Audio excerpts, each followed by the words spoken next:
Joe, Jerry. Sir, for the fourth time, my name's Tom. I don't care, Gale. Listen, I have an amazing idea. What is it, sir? Why don't we give the vacuum cleaner, you mean Devastator, I don't care what his name is.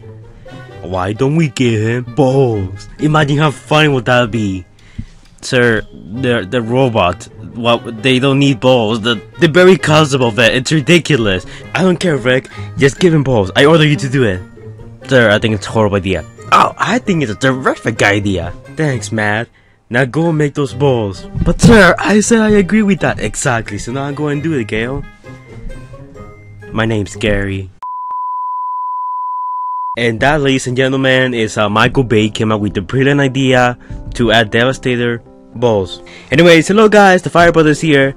It's been a while doing these wasted potential videos, and since a lot of people were demanding this video to be made, I decided to, you know, please the fans and do it right now. Now, Devastator is one of those characters, if not the character that got screwed the most by the movies. He was essentially turned into a vacuum cleaner. How creative. And for whatever reason, like you saw on the skit, Michael Bay decided to add balls. Why? They are robots, they're not even humans. Why are you making them be more humans? I mean, I got no complaints with the new robots we're getting. Okay, so we're gonna talk about Devastator's wasted potential this time. So to make this video a little longer, I'm gonna be talking about Devastator's components, which consists of Scavenger slash Demolisher, which are the torso, Hightower, who is the left arm, Lone Haul, everyone knows him, who's the right leg, Mixmaster, who's the head, Rampage, left leg, Scrapper, who's the right arm. We're basically gonna be talking about Devastator and the Constructicons. They are the most wasted concept, most wasted potential in the movies. There's so much stuff you could do with the combiners, so many action scenes you can come up with, and all Michael Bay does is waste Devastator on skits and mudflap and make Devastator get destroyed by the power of Deus Ex Machina. If you don't know what that means, just go Google it right now. Actually, no, don't go Google it. Wait until this video is over, then do it. Alright, so like we all know, Devastator is basically a combiner. Apparently, when his components combine to form him, he's so big, he's so heavy that he has to stand on all four legs just to, you know, not get squashed by gravity and stuff.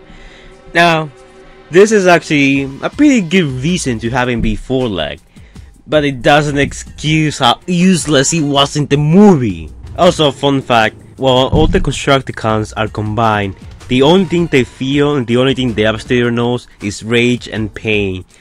Basically, when they combine into Devastator, all they feel is pain, like agonizing pain. I mean, imagine yourself being twisted and be forced to combine into this giant guy made out of people. Kinda like that, but painful. He can also create a black hole from his mouth. I'm not even kidding. According to Devastator's battle bio at Hasbro.com, he can create a black hole inside his mouth, and that's what creates the whole sucking vacuum cleaner thing. Now, I mean, that's actually kinda cool. But in the movie, we never saw the black hole. We never get an explanation for that. When we saw Devastator in the movie, we were like, it's Devastator, he's gonna do cool stuff. And then he was like, oh, I'm a no guys, it's not a black hole, it's a vacuum cleaner. You see, oh, I'm sucking all the dust, all the dirt. Oh, it's getting muffler, I'm gonna clean you guys. That's basically what happened. We never saw a black hole, we never saw the explanation. And to be fair, in Revenge of the Fallen, Devastator kind of showed out of nowhere. And of course, he had a lame fight against Skits and Mudflap. Oh! And I think I had to mention this. It's supposed to be a black hole.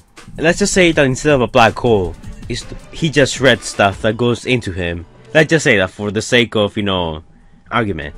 How did Mudflap survive being eaten by him?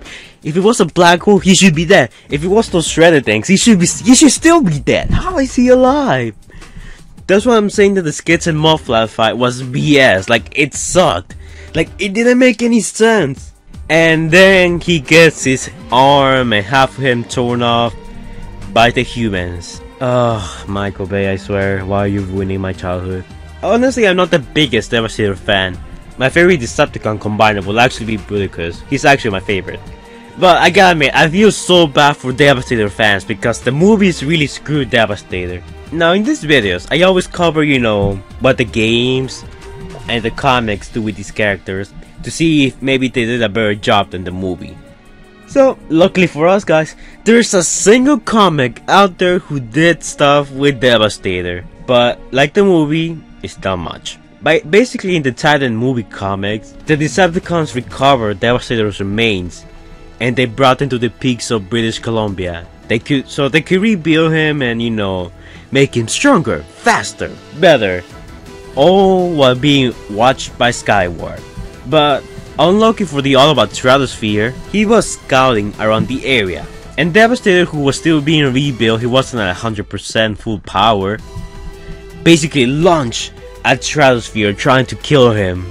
The strong winds of Devastator's arm caused Stratosphere to have turbulence and to almost fall to his death. But luckily he survived that, because I mean, Stratosphere's a badass. I mean, everyone knows Stratosphere, guys, right? He's even more popular than size-wise. Hashtag Sideways did nothing wrong.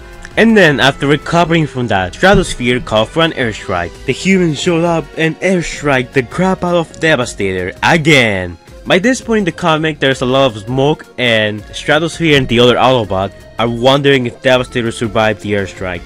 But they decide to leave and not wait to find out, because Devastator is way too strong. If they mess with him, they're probably gonna die. So Devastator's fate is left ambiguous, because we don't know what happens to him. We don't know if he died, if he survived, but most likely he's dead. And even if he did survive, the Titan movie comics are not considered canon. They're like, unlike comics like Tales of the Fallen, Foundation, or the Dark of the Moon prequel, you cannot really fit in the Titan movie comics into the main movie universe. Like, it's really hard to do, and some of the stuff doesn't make sense. So this is why the Titan movie comics are not considered canon. So even if Devastator did survive in this universe, the Titan movie comics are kinda dead at this point, so I doubt we're gonna see him ever again in the comics. Now, Devastator appears in a few games. Some of them, most of them, were not important, and he just appears as a boss battle or something. In Revenge of the Fallen, the game for PS3 and Xbox 360, Devastator attacks Egypt, and then he gets taken down by the Autobots. And that's about it. Nothing special. That's like the most significant game appearance that he ever made. Now, you see how there's a trend going on here. In the movies, he did nothing. In the Titan comic, he did nothing. He smashes stuff, he sucks stuff, he does that stuff, but does he have any character? Does he have anything that sets him apart besides being a combiner and being big? Not really. I will end the video right here, but that's gonna make for a really short episode, so which is why I'm gonna go over the parts that made Devastator. So we got Demolisher, a really cool and handsome looking guy who's big, who's powerful, who's strong, and is also Sideways BFF. Did I say that right, Sideways? Yes, you did. Good job, man. Now if people know that I'm hanging out with the cool guys, they're gonna like me more. Okay. It was a dark night. Demolisher and Sideways were just hanging around, thinking what they will do next. The evil Autobots and humans showed up, and they senselessly attacked Sideways and Demolisher. Now, while Sideways was being pursued by the RC Sisters and Sideswipe, Demolisher tried to run away, and in his way he did kill some humans, but you can say that, oh, I'm running away from my life, you know, I don't care about all these stuff. You can cut him some slack, right, Sideways? But basically, Optimus and Demolisher were fighting, and Demolisher fell into the highway. He proclaimed that this planet was not Optimus, and that the Fallen will rise again. And then Optimus mercilessly killed Demolisher. It's okay, Sideways, I know he was your friend. And that's about it for him, actually. Wow. Next is Hightower, who phones the left arm. So in the movie, again, he appeared. He didn't even transform into his actual robot mode, but he combined into Devastator and got killed. And here we have an underrated Decepticon, Longhaul. He forms the right leg of Devastator. Okay, so after Redman and Rabbit steal the Allspark fragment from the Nest base, him and other Constructicons went to revive Megatron. Once they found Megatron, Scalpel ordered them to kill the smallest one in the group so they can rebuild Megatron, and Longhaul, like the awesome, loyal soldier he is, killed his own friend to revive Megatron. He was later seen again on the desert battle, where he was looking for Sam with Wiki and was also fighting human soldiers and Autobots. Now Longhaul was thinking he had a pretty good thing going. Everything was going well. I mean, sure, Devastator died at this point, he probably lost some friends, but he was still happy that there was so much destruction. But 5 seconds later, he wasn't so happy when the destruction was on his face, once the human forces called an airstrike, and then Longhaul died. Man, there's a trend here going on with humans calling for airstrikes. Why don't the Decepticons call for their own airstrikes? That would be way more effective. Now, in Transformers Revenge of the Fallen, the game, Longhaul actually did some stuff. He had flamethrowers, he had grenade guns. He was basically the medic of the group. He participated in many missions for the Decepticons, and was actually kind of a cool character in there, always asking for more destruction and to be way more effective in battle. But this was in the Decepticon campaign. In the Autobot campaign, he got killed. But this happened in the Decepticon campaign. But in the Autobot campaign, he was killed by Ironhide. Well, at least you tried, Longhaul. At least you tried. Next we got Mixmaster, who's the head. Now he's kind of a weapon designer, and he also works on he also works on chemicals, trying to weaponize them. He's an expert in poisons, corrosive substances, and most especially, explosives. Now in Revenge of the Fallen, much like Longhaul, he was present when the Constructicons were trying to rebuild Megatron, and along with Longhaul, he killed the smallest one in the group. Now we do see Mixmaster fighting Egypt. Now we see him shielding from the human soldiers' attacks, and we also see him transform into a mobile gun to shoot at the humans. Now that's actually pretty cool.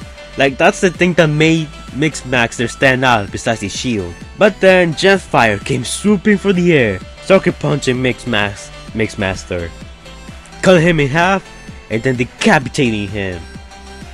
That Jetfire has no honor. No honor! In Transformers Dark of the Moon, the game, Mixmaster was a Decepticon dispatched to intercept an evacuation led by Ratchet and a Nest convoy. He led an assault group against the humans and the Autobots. He managed to capture Ratchet and almost kill him until Ironhide showed up and saved Ratchet. Now Mixmaster had the advantage here, since Ironhide's weapons were useless against Mixmaster's shields. The Decepticon had the advantage for the longest time, until the Autobot Wheeljack gave Ironhide a new upgrade, a weapon so powerful that he could destroy Mixmaster's shields. And much like his previous two brothers, Ironhide executed Mixmaster, now adding Mixmaster to his Constructicon kill count. Now Rampage, he is Devastator's left leg. He's also a pretty valiant guy if you can't tell. Now his appearance was in Egypt.